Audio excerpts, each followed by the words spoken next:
My husband has two brothers and one sister. His sister and her husband are not my favorite people in the world. Recently they have been couch surfing as they lost their home, long story which could have been avoided if they had adulted like they should have. First, they stayed with my in-laws but they used the excuse that my Phil has diabetes to get rid of them and their rowdy children. Next was his older brother and his wife. They had 2 spare rooms as 2 of their older children moved out a year ago and they only have the 6-year-old and their 13-year-old twins at home. After 3 weeks they had to move out due to a planned refurbishment. They were happy with them as they were generally tidy and helped out in the home. The youngest brother was the next to take them in. While my Sil was there she helped out in the home and kept her children on a leash. The youngest brother's wife is very house proud, and she allowed them to stay for a limited time only as they have had a baby recently and her mother will be staying with them to help out for the first 6 months. Then they emotionally manipulated my husband to say okay. I agreed to it on the condition that she and her husband as well as their children keep the place clean because in the past the only place they are messy in is my home. For example, if they are throwing something into the kitchen bin, they will throw it in the general direction of it and not in the actual bin. It's extra gross when it's food stuff that dries up and stinks out the place. Similar things happened in the past where she would leave her sanitary towels on top of the bin lid in the bathroom instead of in the bin. Her oldest daughter started her periods recently and I asked the younger brother's wife how things were for tidiness. She said she had no complaints. They went to bed on time and kept the place clean. However, they were there for only 2 weeks. They are always tidy at the other houses, I know this from experience too. During Christmas and summer holidays when we stay over at each other's places I've seen the difference in how they are at my place and the other places. Before they moved in I made the younger brother, and my parents-in-law's witnesses to them agreeing to keeping my house as clean as it is and to chip in with chores. If they broke the rules they would be out immediately. She fussed and denied past wrongdoings but said as you wish your highness sarcastically. The first 5 days were smooth sailing. This morning I found a sanitary towel on top of the bin and not even wrapped properly. That is not all. Her daughter is staying in my daughter's room and she made a mess of the shampoo and conditioner in her bathroom and had left a tampon on the side of the sink forgetting it from last night. Her husband leaves early for work and the kitchen was a mess when I finally got downstairs. I have a curious toddler and I don't want him to pick up a bloodied sanitary towel. I knocked on the guest room and told her to pack her shit and get out. She looked angry and tried to play innocent. She said it was only some blood and to chuck it in the bin if it bothered me so much. I told her no and picked up her suitcase throwing their stuff in it. At first, she wouldn't leave the house saying she was going to wait for her brother as she doesn't take orders from me, but I told her this house belongs to me too. I dropped her and her youngest ones off at my in-laws. A few hours ago her husband came back from work and when I wouldn't let him in he made a scene. He went to my in-laws, but they don't want them there due to Phil illness. When my husband returned from work my in-laws turned up in our driveway with her and her family within 20 minutes. They are still standing outside and squabbling about being let in. I refused to open the door and told my husband if he backed due, he wasn't welcome in our home either. So, the family thinks Ada because I have never liked her and am using any excuse to get rid of her. Update 1. Yesterday my driveway looked like a scene from some Mexican standoff. They were out there discussing the matter while I refused to go out and engage. After 2 hours, yes 2 whole hours they left. They are currently at my in-laws, but they made a promise to return to discuss the matter tomorrow as everyone will be home from work, and that way we could all find a workable solution. Well, at least that is what my husband relayed. When my husband got inside I told him that I would not have them in my house. I told him that he could clean up after them. Which he did. After cleaning up he asked me why I made him do that. I told him I was just as grossed out over other people's bodily fluids as he was, and unlike him, I wasn't biologically related to them. So if he found it unsavory, imagine how shitty I felt in the past cleaning up after them. He promised to buy a new bin and bleach the sink 3 times. Our strategy for tomorrow is that under no circumstances are they coming to live with us. His niece will be made to clean up the bathroom shampoo and conditioner mess. He left that part for her. In the meantime, our daughter can use our shower. We'll see how this turns out tomorrow. Update 2. Yesterday was a long day at my in-laws. We went early to get it over and done with. My in-laws started with the guilt trip first. They mentioned that they would take them in until they found a place, but due to Phil diabetes, it wouldn't be good for his health. I told them to tell their daughter to parent her children so they wouldn't run around amok like monkeys. That way they could stay with them as they have spare bedrooms. That didn't land well with Sil. She went on a tirade about how I've always been jealous of her and that I was trying to drive a wedge between her and her brother. I told her she didn't like her own life so me being jealous of her and her life was a stretch that required suspension of reality. She asked my husband if he was okay with me telling him what to do with his family as he always stays out of my family's business. She told him to lay down the law and tell me that his sister and her family would stay as long as IT took them to find a new place to stay. My husband was having none of that. He told her that the house was mine just as much his and it was a 2 yes and 1 no deal. Just because I was stay at home now didn't mean that I didn't contribute to buying the house when I was working. The younger brother and his wife said they wouldn't be able to host them as they had his mill staying due to the baby. The older ones mentioned the refurbishments. Both the younger and the older one's wives said that I was making it up about the cleanliness as she always kept her own house clean and kept their places clean. They told me to suck it up and act like family. I told them I wasn't there to argue about her cleanliness as I saw what I saw and her brother was witness to it and had to clean it up. He confirmed that he did and that I wasn't making it up. My sil slipped up and said, "Why did you clean it up?" to her brother, because according to her I was meant to clean it up. Either she is the dumbest bitch alive to admit it or she knows she has the whole family in her pocket. Either way, I made it clear she wasn't going to stay with me, and because she got along much better with everyone else in the family they would figure out something around their own lives. My husband told his niece that she was old enough to clean up the remaining mess, but she said no. Her father jumped in and said, "She is your niece, but my daughter, don't you dare tell her what to do." It got heated between them, so they both had to walk it off. I told her and her husband that the only reason me and my husband were there was to get money back for the bin we had to throw out due to her sprinkling biohazards around the house. She laughed in my face and said it would never happen. I said, "Fine. I hope you realize that when I threw you out I didn't pack all your belongings." I still had her daughter's Switch, her husband's and her two younger ones' tablets and some of her jewelry, and a few other bits and pieces as it all happened so quickly that day. It would all be sold to recuperate my cost. We left, but she was yelling loudly about what she would do to me if I dared to sell anything. My husband has my back and he said, "Go ahead and sell whatever you need to." Later on, they kept texting my husband to do them one last favor by putting up with her for a few months until she got back on her feet. I told him that no matter what I wouldn't agree to let her slobby husband, and her horde of children back in. They texted me too, guilting me about his niece's education. With no place to stay close to her school, she might have to start at another school if they get a rental which isn't in the school zone. I texted back tough luck and blocked them. My husband won't block his parents but was pissed at his brothers for telling him that he was selfish to not take them in as they were in a hard place in their lives. They did admit it was gross but excused her behavior by texting that maybe I did something to aggravate it. To top this off, the oldest wife left a voice message through her husband's number to my husband's WhatsApp. She said, "I kid you not. You are still okay to watch her 6-year-old on Tuesdays and Wednesdays like usual." I told him to say, "Figure out what the answer to that request is." So that is where we are at now. Update 3. Went to pick up my children, and had to stick around a little longer as a new family is moving to the area. The parents wanted to meet their children's classmates' parents. So we had a small meet and greet. The office brought my husband's older brother's daughter, the 6-year-old, to me as I am the one that usually picks her up, and on Tuesdays and Wednesdays she stays with me. No one had picked her up, and when her teacher noticed me waiting in the hallway she asked an office admin to bring her to me, thinking I was delayed due to meeting with the new parents. I told them that I wasn't responsible for her anymore on Tuesdays and Wednesdays. They took her back to the office and they must have called her mother. When I returned home from the meet and greet, my husband said his parents had called him and spoken their mind to him about me abandoning their granddaughter. They also put his older brother's wife on the phone and she had a shouting match with my husband. Sil I kicked out also had a few words with him. It ended with my husband telling his parents that they had lost the privilege to talk to him for a week and he would only unblock them when they gave him and me a sincere apology. He explained that it was up to the parents to make pickup arrangements when I had made it clear I would no longer provide free services. The Sil I kicked out is staying with her parents for now. Her husband and her younger two and two of the older ones are staying with my in-laws. The other older two are, and the other two younger ones are spread between the other two houses, but they made an indirect threat saying it would be a very temporary arrangement as she promised it wouldn't take long for her to make her brother see the light. I think I am in for a long ride. Update 4. It's early in the morning and I've only slept a few hours. Don't know if I'll be able to finish this in one sitting. Friday I dropped off my children at school and the older brother's wife was there at drop-off time. She followed me because when I stopped to pick up some bits and pieces she confronted me in the store parking lot. She was apologetic and wanted to make amends. I was having none of it. She was desperate, she said, because if she missed one more week of overtime she would lose the project as she is the lead and has to stay there to supervise. Her husband can't change his hours and so it has to be her who picks up her 6-year-old. She said it's not defensible to have a grudge against her 6-year-old for a passing comment she made. I told her it wasn't a passing comment. She laid the blame on me for our Sil leaving biohazards in my home. She said she just wanted everyone to get along, and was hoping to de-escalate the situation. I asked her to ask Sil to help her out, and she said she had refused as she has 3 under 7 years and can barely cope with them. I asked her to ask the youngest wife as she has her mother staying with her, leaving her with time and energy to pick up her children, and they clearly preferred each other over me.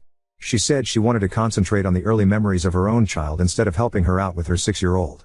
I told her to suck it up and find a solution with those she considered family. Then I went about my shopping. In the afternoon when I went to pick up my little ones she was there again, and when we got out of the pickup line she followed me all the way home.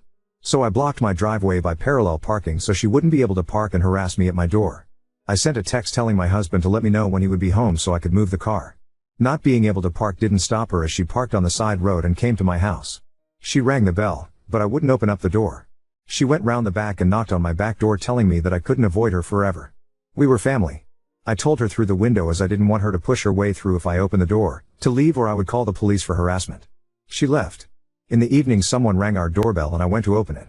It was my Mill and Phil. They wanted to come inside and apologize. So I let them in. They started by telling us how much the events of the last few days had affected them. Then they said sorry, and asked M.E. to get back to normal.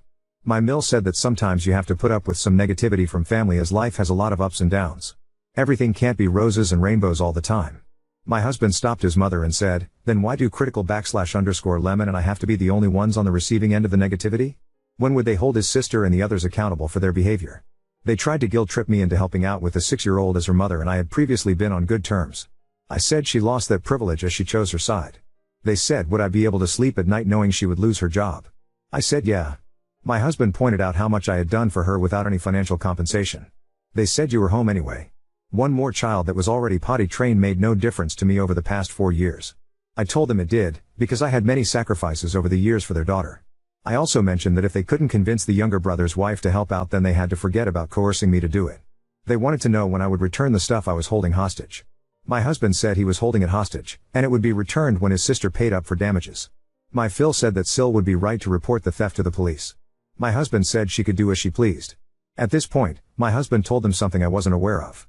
He said to pass on a message to his sister that he had cancelled the hotel and activities including the horse riding for his niece for the summer vacation /. If he couldn't tell her to clean up her mess, because her father had told my husband who did he think he was to his daughter to boss her around, then he felt no need to pay for her specific activities since her father was unsure about their uncle-niece relationship and having the right to teach her some responsibility. This made my mill upset and she said you ain't done that have you? I thought we would all have a great vacation. He said he had. They tried to make excuses like Sil had a lot on her plate with losing the house, and young children, but I was having none of it. I told them that her life situation was due to her own poor choices and that bringing in a 9th child into the mix was not going to make her situation better. My mill said every woman had a right to decide for themselves about their family planning. Her body, her choices, and I was not to dictate to her what she should and shouldn't do. I asked her like you are dictating to me right now, by weaseling your way into our home under the guise of an apology? She said no, it was different. She wasn't telling me to have more or less children as she loved grandchildren. The more the merrier. I told her she couldn't expect me to look after other people's children either. The less stress I had the merrier I was, it also comes under my body and my choice. They turned to my husband and asked him if he was really putting them through all of this because we had decided to be less amiable over a silly thing. He said scrubbing down the 2 bathrooms after his niece and sister wasn't the highlight of his life. As they were stuck making excuses and lamenting over us not joining them for the family holiday and by canceling Sil and her family's holiday and ruining the mood for everyone, we told them to leave politely. On Saturday morning we were woken up by someone frantically knocking our door and ringing the doorbell. It was Sil and her eldest son. My husband told me he would handle it. When he opened the door she tried to push through but my husband blocked her way. She was shouting loudly to let her come inside so she could knock some sense into me. She threw $300 in my husband's face and said to him, is she happy now, that cradle-snatching bitch? I am a year and a few months older than her and she is just over 2 years older than him. She called me a jealous whore, and a few other words. She told him that I had ruined their family by manipulating him. Edit to add, she said now that she had returned the money she wanted him to rebook the vacation and activities ASAP. My husband said it wouldn't happen if hell froze over. He told her to wait outside while he grabbed something. He went inside and put their stuff in a bag, except for one of the tablets that he had bought and he was still paying the insurance for. He opened the door and threw it at her. She was cursing and told him to grow the fuck up. She said she would report him for damaging her stuff. He told her all was caught on camera, and if she wanted to take him to court to really think of her children as they could barely afford a roof over their house let alone a lawyer. Before he closed the door on her face he told her to not step foot on our property again. She left without more drama. My Mill and Phil phoned us and tried to talk some sense to us. My husband and I had agreed to let them see our children under certain circumstances. They said they had grandparent rights. I told them that although I was no lawyer their rights were very limited in the state we live in. If they wanted to have a relationship with their grandchildren they would have to start respecting me and my family. Right now we are NC with the other brothers, their wives, Sil, and her nuclear family. We unblock them to send a message to them and then block them again. If the children of the older brother want to speak to us and spend time with us it's fine by us. The 6-year-old can only come by if her older siblings are there to supervise her on the weekends when we have time to host them. No more dropping by as and when they wish. If they let their parents use their numbers to contact us, we will block them too. While we were sending messages to everyone and they were unblocked, the older one's wife phoned me and said she would pay me $7.50 an hour for the days I looked after her 6-year-old. I told her no, thank you. I'll pass on that wonderful opportunity and good luck to you finding childcare for that amount. She texted me she would compensate me for the last 3 months too to sweeten the deal. I told her no. She begged me to reconsider as she had no one lined up for next week. I told her to figure out her own childcare. She was crying, and I have to admit it was kind of satisfactory. So if I am a bitch for that I will own it. She will most likely lose her job, but it's not my circus, not my monkeys. The younger one's wife wondered if she could get some help with the baby when her mother went back home as I had helped the older one. I told her no. That would not happen because I did not want more regrets in life, but when the baby grows up and wants to spend time with their uncle one-on-one, they can come by if we have time to host them. In the meantime, she could ask Sil to help her when her mother left. Sil and her husband are completely blocked. Their children are on NC list as things are very complicated with their parents. My husband and I came to an agreement that we would go LC with his parents. When they do visit us, they have to follow our ground rules. When spending time with us, they can't mention or advocate on behalf of the others, and they can't mention what is happening in our lives to the others. If not, we would go NC with them too. All of this has brought me and my husband closer. I am happy for all the support here, and going forward I think there will be less stress. It feels like a huge load off my shoulders. Now on to second story. Considered asking my unique son to tone down his style to avoid bullying, but fear this might hurt him more in the long run. I'm a single dad to my son, Oliver 10M. He's with me most of the time, and sees his mom every other weekend. He's an awesome kid, creative, full of energy, and he's got his own sense of style that's pretty unique. He loves bright colors, nail polish, and clothes that some people might think are more girly. If I'm honest, I think Oliver might be gay, and I'm totally cool with that. I've always made it clear that whoever he turns out to be, I'll support him 100%. Because of how he dresses and acts, Oliver's had a really tough time with other kids. He got bullied so badly at his old school that I ended up pulling him out and homeschooling him. The school wasn't helpful at all, and it was heartbreaking to see him go through that. He's struggled to make friends, and it kills me to see him feel so alone. Now, he's starting back at school in September, and he's really excited about it. But recently, we were at a cousin's birthday party, and Oliver wore his favorite jacket, which is a bright pink, sparkly one that he loves. Some of the other kids started picking on him, saying he looked gay. I stepped in, got the kids to apologize, but it ruined the day for Oliver. I'm worried about how things will go when he's back at school. I've been thinking about whether I should talk to Oliver about maybe toning it down a bit, especially when he's around new people. Not because I want him to change who he is, but because I hate seeing him get hurt and feel like an outcast. I don't want him to feel like he has to hide who he is, but I also don't want him to be picked on or excluded because of it. But then, I feel like a complete asshole for even thinking about this. I don't want him to think that I'm ashamed of him or that he has to conform to be accepted. I want him to feel free to be himself, but I'm also scared of him being hurt by others who don't get it. So, Wibta, if I talk to Oliver about maybe being a bit more low-key with his style? Commenter, don't do it. Kids will still bully him and all he will remember is that you deterred him from expressing himself. Trust me, the same thing occurred in our house. I was trying to keep him from being bullied, but my child felt as though I didn't accept him and that he needed to pretend he was something. Gee, he wasn't. Lots of later life therapy. If he's gay, if he's straight, let him be himself and tell him as long as he likes his clothes, that's all that matters. Sincerely, the mom of an amazing queer kid.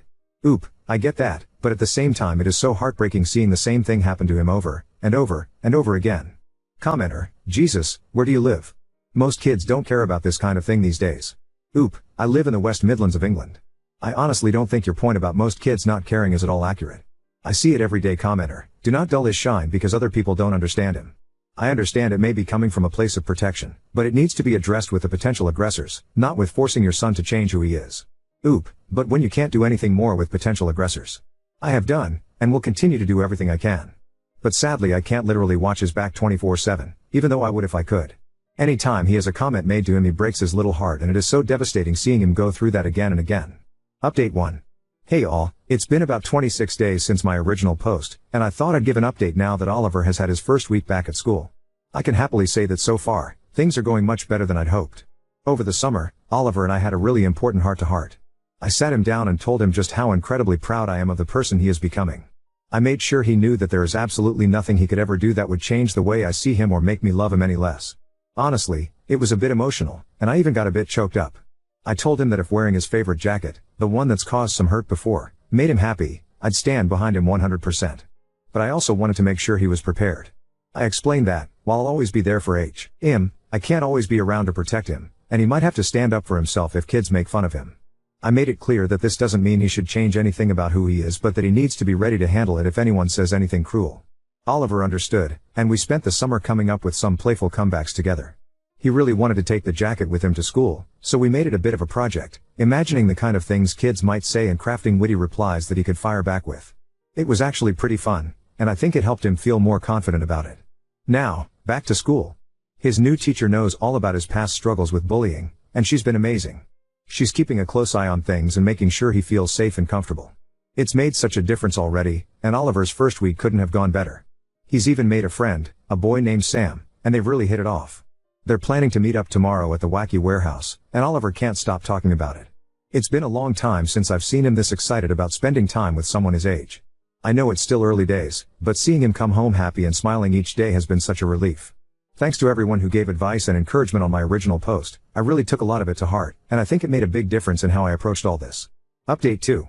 Hey, I just wanted to hop on and give a small update about Oliver's playdate over the weekend. Firstly, when Oliver was getting ready he wanted to wear all his flamboyant clothes. He asked me if I thought it was a good idea. His friend had seen him in his jacket but he was a little worried how he would react to the full Oliver. I told him to wear whatever he wanted, and if this friend was worth being friends with they would accept him for exactly how he is. This made Oliver smile.